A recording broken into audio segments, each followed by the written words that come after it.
Parkinson's की समस्या एक ऐसी समस्या है जो आजकल हमारे समाज में लगातार बढ़ती ही जा रही है और जिस पर जागरूकता भी कम है और भय भी बहुत ज़्यादा है। अगर आप या आपके परिवार में कोई व्यक्ति पार्किंसंस से जूझ रहा है और आप उस समस्या का समाधान ढूंढ रहे हैं तो ये वीडियो अंत तक पूरा देखिएगा। मैं कोशिश करूँगा कि हर पहलू को टच करूँ, कैसे ये बीमारी होती है, क्या कंपन ही सब कुछ है और क्या क्रोचपाक जैसी कोई चीज़ लेने का कोई समाधान है या उसका कोई रोल नहीं है और किस तरह से आयुर्वेद आपकी मदद कर सकता है और इसमें क्या बेस्ट रिजल्ट्स हम लोग अचीव कर सकते हैं पार्किंसंस की कंडीशन में। मैं सारी बातें करूंगा, विस्तार से करेंगे। वीडियो थोड़ा लंबा होने वाला है। मैं स्वाभाविक तौर पर इतने लंबे वीडियो नहीं बनाता हूं तो थोड़ा सा मेरे लिए भी अजीब सा है चीज़ों को व्यवस्थित करना। देखिए, एक नया प्रयास है। आप सब लोगों ने बहुत सहयोग किया हमेशा, आज भी मुझे आपसे सहयोग मिलेगा ऐसी मुझे उम्मीद है। It is not just about tremors alone when it comes to Parkinson's treatment. It is about reviving the free moments, talking with confidence and walking with ease and balance. We at Sukhayu Ayurved have developed scientific and effective Ayurveda treatment where we believe in stopping the decay of brain tissue, not just creating the dependency of external supplies of dopamines, so that you can lead a very healthy and quality life.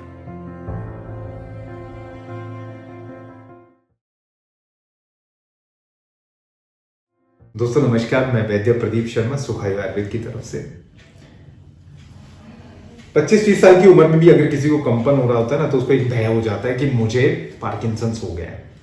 और ये cases है ना बहुत commonly आने लगे हैं। लोग बहुत कॉमनली इस बारे में पूछने लगे हैं कि साहब मुझे कंपन हो रहा है, क्या मुझे पार्किंसंस है? जवाब है ना। हर कंपन पार्किंसंस से जुड़ा हुआ नहीं है।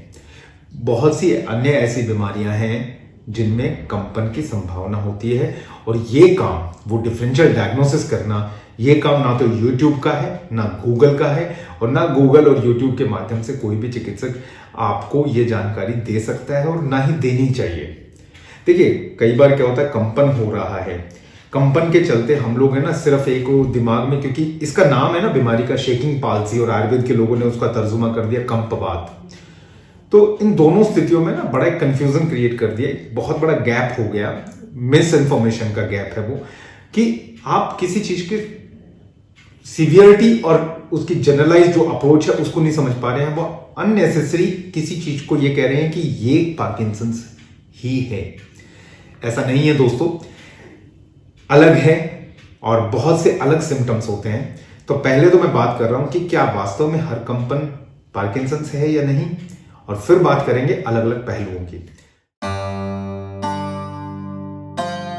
तो दोस्तों, यहां जो चीज है ना, पार्किंसंस के अलावा अगर मैं बात करूं कि किस किस कंडीशन में आपको ट्रेमर हो सकते हैं, कंपन हो सकते हैं, बॉडी का कोई भी पार्ट कर सकता है, तो उसमें जो सबसे पहला नाम आता है वो बड़ा ही अजीब सी बीमारी है, that is we call essential tremors. अब एसेंशियल ट्रेमर्स क्या है? वो स्वाभाविक है, वो स्वभावतः आपको एक कंपन की एक स्थिति होती है, तो उस स्थिति में एसेंशियल ट्रेमर्स होते हैं। और पार्किंसंस से ज्यादा, कहीं ज्यादा जो रोगी होते हैं वो एसेंशियल ट्रेमर्स के होते हैं। और खासकर जो यंग एज ग्रुप के बच्चे हैं, यानी एक वो जो चिंताग्रस्त जो बच्चे होते हैं ना, उनमें पार्किंसंस की बजाय एसेंशियल ट्रेमर्स बहुत बड़ा कारण मिलता है। एक स्थिति तो ये हुई। दूसरी स्थिति है यहाँ पर स्ट्रेस एंड एंजाइटी।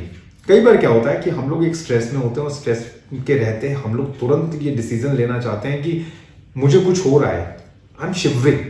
वो शिवरिंग को कंपन मान लेते हैं और बहुत से लोग एंजाइटी और स्ट्रेस की उस कंडीशन को जोड़ते हैं पार्किंसंस से और पूछने चल निकलते हैं न्यूरोलॉजिस्ट के पास कि मुझे कहीं पार्किंसंस तो नहीं है। तो वो पार्किंसंस नहीं है।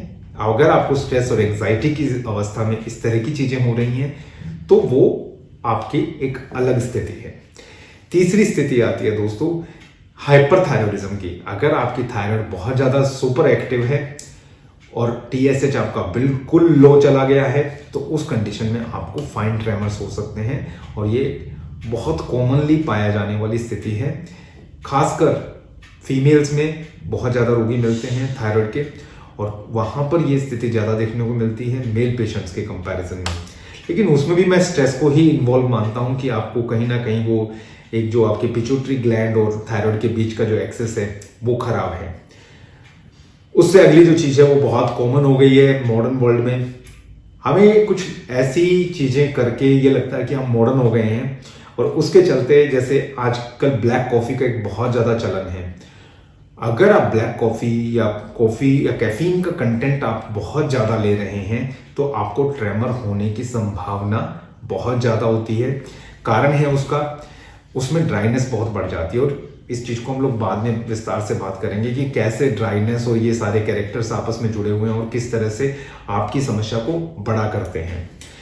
अगला है उसी श्रेणी में व्यसन है एक तरह का, वो है स्मोकिंग की वजह से ये चीज़ें बहुत होती हैं। और उससे अगला है अल्कोहल विड्रॉल।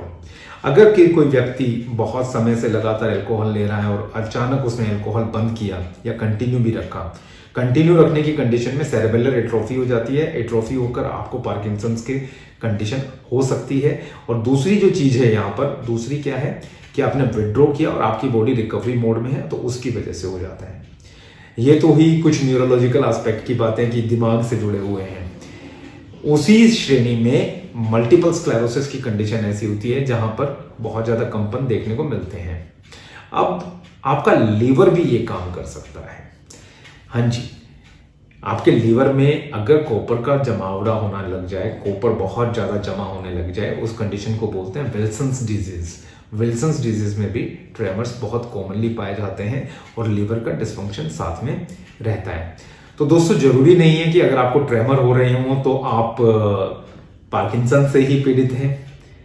कुछ और भी बीमारियां हो सकती हैं, कुछ और भी लक्षण हो सकते हैं, और उसका निर्णय आप मत कीजिए।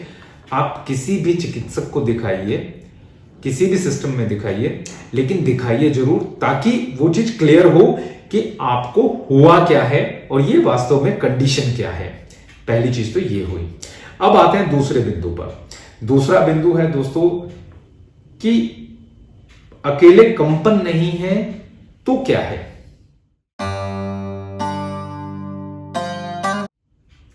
और क्या क्या होता है साथ में। अगर मैं लक्षणों की बात करूं, लक्षणों के रूप में अगर पार्किंसंस को लेके चलें और पार्किंसंस को समझने का प्रयास करें, तो सबसे बड़ा जो लक्षण होता है ब्रेडिकाइनेसिया, मतलब उसमें आपकी मूवमेंट डिस्टर्ब होती है। आप जो मूवमेंट बहुत स्वाभाविक तौर पे कर पाते हैं, जैसे चलना है, चीजों को उठाना है या कुछ लिखना है, वो सारी की सारी चीजें आपकी डिस्टर्ब होती हैं। मोटर मूवमेंट्स हैं एक तरह की। ये बेसिकली मोटर मूवमेंट्स का मतलब ये है कि मान लीजिए मुझे पेज उठाना है या पेन उठाना है, तो मैं पेन को उठा रहा हूं। एक होता है कि रुकावट के साथ जाए, वो बहुत अड़ के चीज जाती है, और अड़ के जो जाना है उसका अगर आप अच्छे से समझना चाहें तो कॉगव्हील रिजिडिटी बोलते हैं उसे। कॉगव्हील का मतलब होता है बच्चों के जो खिलौने होते हैं ना, जिसमें अपने चाबी भरते हैं, कट कट कट कट की आवाजें आती हैं, जैसे वो रुक रुक के चलता है ना, वो कॉगव्हील रिजिडिटी है। शरीर उसी तरह से करता है, और आप किसी का हाथ पकड़ के मूव करते हैं तो उसी तरह की आपको लक्षण आते हैं। ये तो एक चीज कि मूवमेंट रिस्ट्रिक्टेड हो गई। दूसरी चीज है रेस्टिंग ट्रेमर्स। जब हाथ या कोई भी अंग अवयव आपका स्थिर है तो उसमें धीरे धीरे इस तरह के मूवमेंट होने लगते हैं, और हाथ में अक्सर वो मूवमेंट ज्यादा देखने को मिलते हैं, और इनको बोला जाता है rolling, pin ball rolling tremors. जैसे हम लोग किसी चीज को रोल करते हैं ना, गोली बढ़ते हैं या वैसे कोई भी चीज करते हैं, तो उस तरह की चीजें, उस तरह के ट्रेमर्स व्यक्ति को होने लगते हैं। ये दूसरी चीज है। तीसरी चीज है डाइजेस्टिव सिस्टम रिलेटेड कुछ कंडीशंस पैदा हो जाती हैं, जैसे कॉन्स्टिपेशन बहुत कॉमन है, क्योंकि वहां पे भी गति कम हुई है। आपकी आंत में एक लगातार गति होती रहती है, पेरिस्टाल्टिक मूवमेंट। वो पेरिस्टाल्टिक मूवमेंट कम हुई और उसकी वजह से कॉन्स्टिपेशन हो जाता है। आवाज में परिवर्तन है, ये भी मांसपेशियों से जुड़ा हुआ, क्योंकि आपके वोकल कॉर्ड्स की जो एक टेंडेंसी है काम करने की, वो डिस्टर्ब हो जाती है। उसकी वजह से आपकी आवाज में होरासनेस या ये कहिए कि भारीपन और एक लड़खड़ाहट शब्दों की वो आनी शुरू हो जाती है। ये चीज हुई। और उसके अलावा आपको जो सबसे बड़ी समस्या होती है कि आप फाइन चीजें नहीं कर पाते हैं, चाहे वो बटन टांकना हो शर्ट का, या फिर आपके सिग्नेचर या राइटिंग। अगर मैं राइटिंग की बात करूं ना, राइटिंग बहुत छोटी हो जाती है। पार्किंसंस के जो पेशेंट्स होते हैं उनकी राइटिंग एक पैटर्न पे होती है, वो बिल्कुल छोटे छोटे छोटे छोटे छोटे, क्योंकि आप बनावट नहीं कर पा रहे। वो जो खुलापन चाहिए वो खुलापन नहीं है लिखावट में भी और आपके काम में भी, क्योंकि आपकी बॉडी रिस्ट्रिक्ट कर रही है, आप रुके हुए हैं कहीं पर, तो उसकी वजह से वो स्थिति पैदा हो जाती है। कुछ कॉग्निटिव चीजें होती हैं, जैसे व्यक्ति अकेला बैठ के रोने लग जाता है, या उसे अनायास ही ये लगता है कि सब कुछ खत्म हो रहा है, सिंक होने वाली एक फीलिंग आती है और व्यक्ति क्राई करने लगता है। तो वो एक चीज कॉग्निटिव बहुत देखने को मिलती है, और महिलाओं में खासकर ये शिकायत होती है, लेकिन पुरुष भी छुए नहीं है इस पहलू से। मैंने बहुत से पेशेंट को सुना है कि अकेले बैठे बैठे मुझे लगता है कि रुलाई आ रही है और व्यक्ति रोने लग जाता है। तो दोस्तों, अकेले कंपन नहीं, इतनी सारी चीजें होती हैं साथ में, और इतनी सारी चीजें हैं तभी ये जटिल बीमारी है। अगर आप मुझसे एक चिकित्सक के नाते पूछें मैं पेशेंट की क्या चीज सोल्व करना चाहूंगा, पहले तो मैं कंपन सोल्व नहीं करना चाहूंगा, मैं सोल्व करना चाहूंगा कि पेशेंट को किसी तरह का चलने में कष्ट ना हो। गतिशीलता जीवन है, ठीक है, गतिशीलता जीवन है। आप रेस्ट में हैं और आपकी बॉडी कंपन कर रही है, मुझे पता है बहुत मुश्किल होती है, लेकिन सबसे बड़ी मुश्किल होती है जब आप चल नहीं पाते हैं, आपकी मूवमेंट रिस्ट्रिक्ट हो जाती है, आप कोई काम नहीं कर पाते हैं अपने से, आपकी एक डिपेंडेंसी हो जाती है। तो मैं उस चीज को पहले ठीक करना चाहूंगा बजाय कि किसी और चीज के।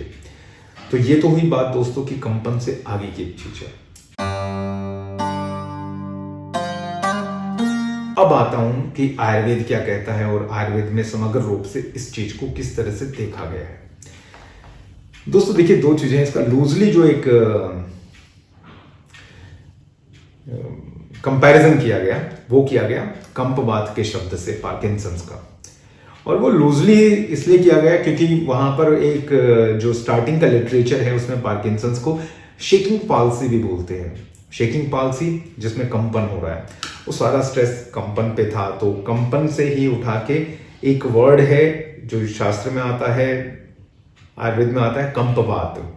कंपवात से उसकी तुलना की गई और मोटे तौर पर यह कहा गया कि कंपवात ही पार्किंसंस है। और पार्किंसंस का अगर कहीं पे भी कोई आयुर्वेदिक व्यक्ति डायग्नोसिस लिखता है तो निदान लिखते वक्त उसके वो सीधे सीधे कंपवात लिख देते हैं।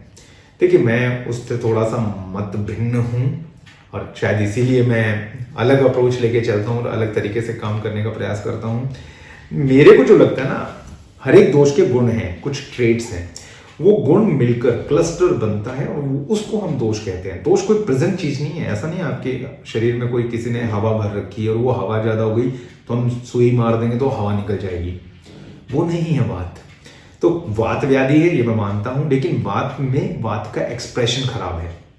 वात अपने आप को एक्सप्रेस नहीं करवा पा रहा है। एक्सप्रेस किस तरह से नहीं करा पा रहा? देखिए, वात क्या करता है, वात चल गुण का द्योतक है। चलायमान होना, जो शरीर में जितनी भी गति होती है वो सारी वात की वजह से हो रही है। अब वात जो गति कर रहा है वो ए पॉइंट से बी पॉइंट पर किसी चीज को लेकर जा रहा है, तो उसमें रुकावट है, वो अपने आप को एक्सप्रेस नहीं कर पा रहा। इसीलिए मैं ब्रेन से जब कहता हूं कि मुझे ये कदम उठाना है, तो मेरे कदम की एक लिमिटेशन हो जाती है, क्योंकि वो जो करंट आना चाहिए, एक बिल्कुल आम भाषा में बात कर रहा हूं मैं, जो करंट आना चाहिए वो करंट नहीं आ रहा और वहां पर रुकावट पैदा हो रही है। तो वो रुकावट जो पैदा हुई उसकी वजह से आपकी वात अपने आप को एक्सप्रेस नहीं कर पा रही, और जहां एक्सप्रेस नहीं कर पा रही है वहीं एक चीज और हो रही है कि जहां उसको गति नहीं करानी थी, जब मैं रेस्ट में था तो वो उसे हिलाने लगी है, चाहे वो गर्दन का हिलना हो, रिदमिक मूवमेंट कहीं भी, पैर के या किसी भी चीज के, तो वो चीज होने लग जाती है, क्योंकि जहां गति होनी चाहिए वहां गति हो नहीं रही है और जहां गति नहीं चाहिए वहां गति हो रही है। तो बेसिकली वात का शमन नहीं करना है, वो तो बेचारी फंसी हुई है। हवा कब अच्छे से काम करती है? जब हम खुले में बैठे हो। बंद कमरे में हवा घुटन ही पैदा करेगी, वो खुद ही घुटन में है, और आप क्या कर रहे हैं, वात का शमन करने लग जाते हैं। वात का शमन करते करते आप उसे इस अवस्था में लेके आना चाहते हैं कि वहां पर वो अपने आप को और भी एक्सप्रेशन लेस हो जाएगी। तो इसका जो जुगाड़ निकाला या तोड़ निकाला आयुर्वेद के लोगों ने, झंडोपा जैसी कुछ मेडिसिन हैं जिनमें क्रॉन्च बहुत ज्यादा है, उनको यूज करना क्रोंच पाक को यूज करना या क्रोंच को यूज करना, इस तरह की चिकित्सा एक खड़ी की गई पैरेलल कि ठीक है आप सेंडोपा मत लीजिए, आप जंडोपा ले लीजिए। तो वो आयुर्वेद सम्मत नहीं है और इसका कारण है, मैं आपको वो उस कारण पे हम जो नेक्स्ट है उसी पे बात कर रहे हैं हम।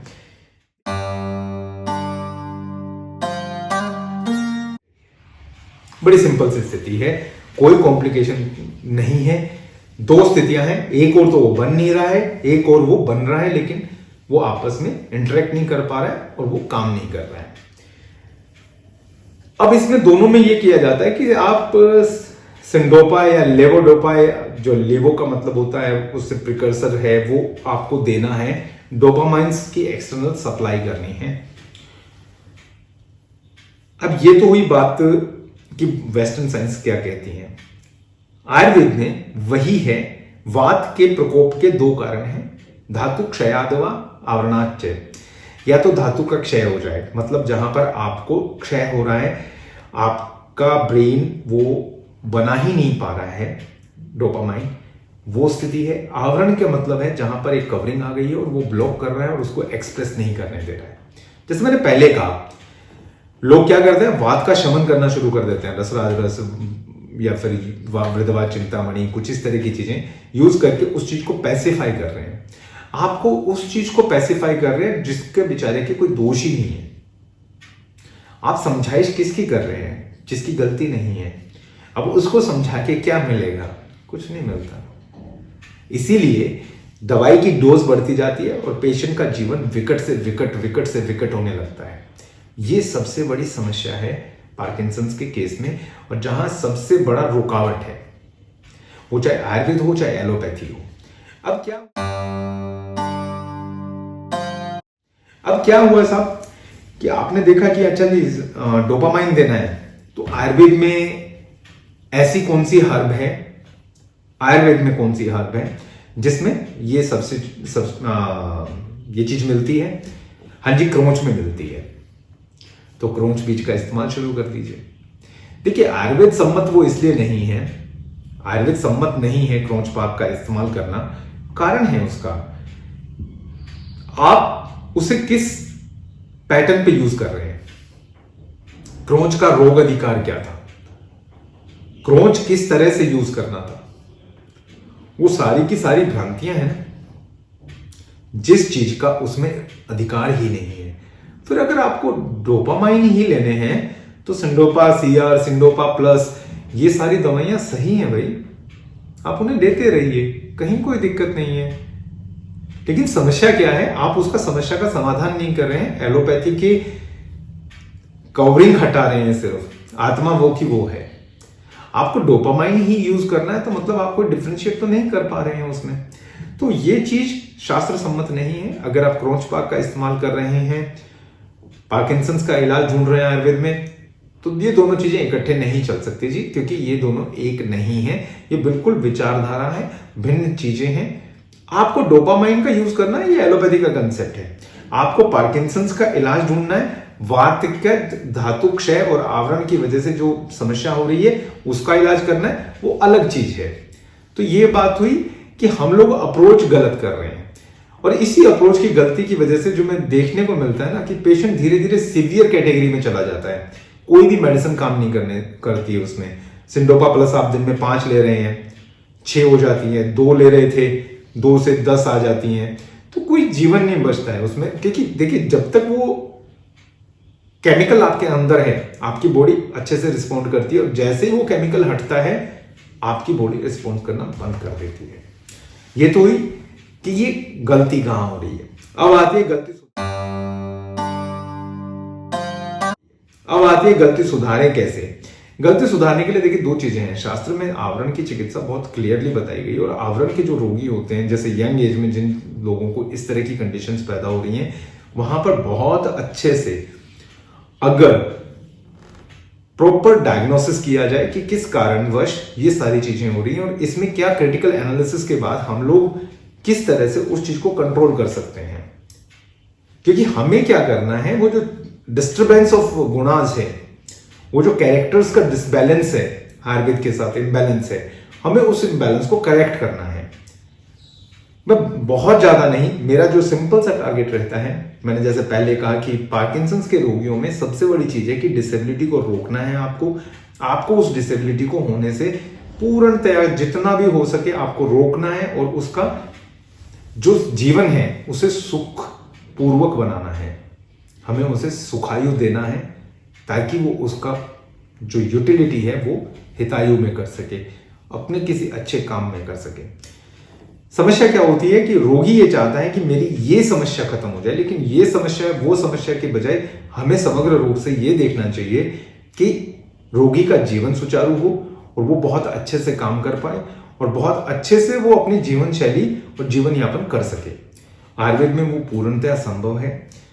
ऐसा नहीं है कि अप्रोच बेस्ड अगर ट्रीटमेंट किया जाए, देखिए दो चीजें हैं, फिर मैं रिपीट कर रहा हूं कि क्रोमोज का प्रोडक्ट यूज करना है तो डोपामाइन यूज कीजिए, उसके लिए आपको आयुर्वेद में आने की जरूरत नहीं है। अगर आप क्रॉच पाक खा के ये सोच रहे हैं कि मैं आयुर्वेदिक ट्रीटमेंट ले रहा हूं तो वो आयुर्वेद का ट्रीटमेंट नहीं है। आयुर्वेद का ट्रीटमेंट है सैद्धांतिक तौर पर उस चीज को ठीक करना जो चीज कहीं पे करेक्ट या करप्ट हो गई है, तो आपको वो करप्शन खत्म करना है, वो करेक्शन करना है। ठीक है, तो वो करेक्शन कैसे है कि संप्राप्ति विघटन जो भी कारण रहा हो, जैसे मदाते है, मदाते मतलब एक्सेसिव अल्कोहलिक कंजम्पशन है या स्मोकिंग है जिससे वैवाही और रोक्ष गुण बढ़ता है, तो इन दोनों कंडीशन में क्या करना है, हमें उन गुणों की चिकित्सा करनी है ताकि जो चल गुण है उसका जो सप्रेशन हो रहा है और वो गलत जगह पे अपने आप को एक्सप्रेस कर रहा है, हमें उसको बैलेंस करना है ताकि वो चीज ठीक हो। तो दोस्तों ऐसा नहीं है पहली बात तो कि हर कंपन पार्किंसंस है। दूसरी चीज क्रॉचपाक इसकी चिकित्सा नहीं है आयुर्वेद के अनुसार, और आयुर्वेद में ये कंपवात की बजाय आवरण और क्षय की अवस्था है, उसे हमें समझना होगा।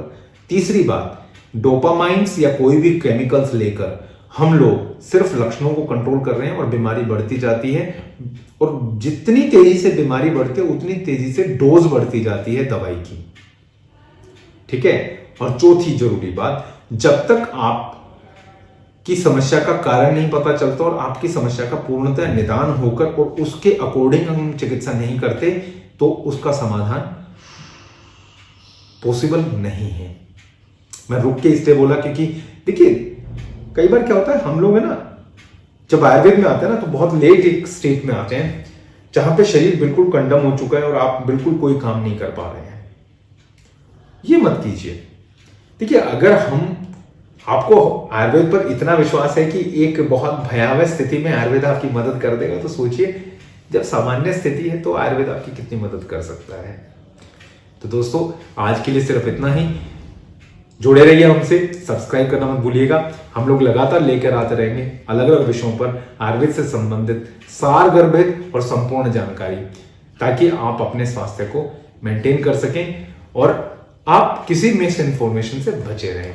तो स्वस्थ रहिए, खुश रहिए, मस्त रहिए। नमस्कार।